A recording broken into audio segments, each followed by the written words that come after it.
Hello dear students, आज हम करने वाले हैं conditional sentences and this is the second part in this series.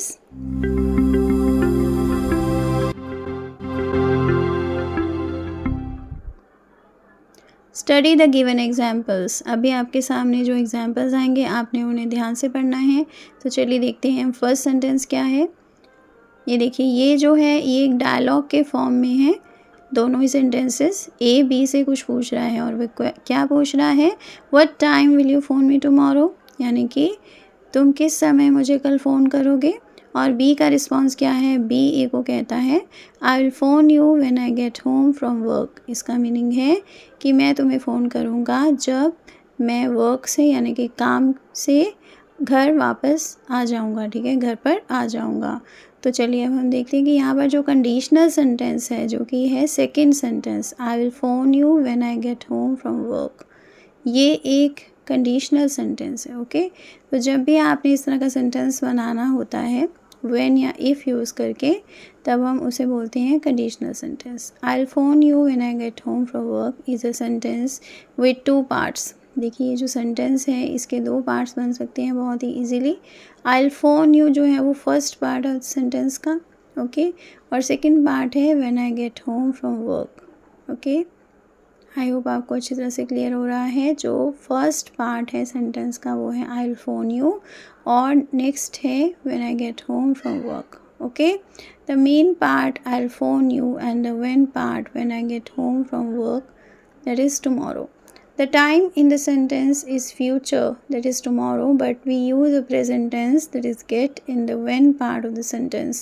देखिए, जो भी ये सेंटेंस हमने बनाया है ये फ्यूचर को रेफ़र कर रहा है, लेकिन इसमें हम प्रेजेंट टेंस जो है उसे यूज़ कर रहे हैं। जैसे कि आप यहाँ देख सकते हैं कि गेट वर्ड हमने यूज़ किया है, उसे हमने व्हेन पार्ट जो है सेंटेंस का उसमें प्रेजेंट टेंस जो है उसमें हमने यूज़ किया है, लेकिन इससे हम कौन सा जो टाइम है रेफ़र कर रहे हैं वो है फ्यूचर, ठीक है, फ्यूचर टाइम को हम रेफ़र कर रहे हैं। We do not use will in the when part of the sentence. ये एक रूल होता है कि व्हेन पार्ट जो होता है सेंटेंस का उसमें हम विल यूज़ नहीं कर सकते, ठीक है। For example, we will go out when it stops raining.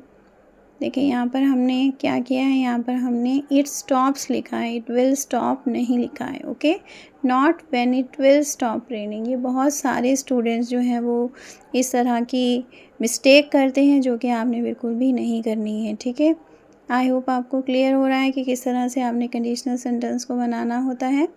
तो चलिए अब हम देखने वाले हैं सेकेंड एग्जाम्पल, जिससे कि आपको और भी अच्छी तरह से कॉन्सेप्ट क्लियर हो जाएगा।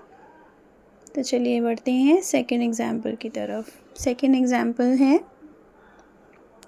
When you are in London again you must come and see us.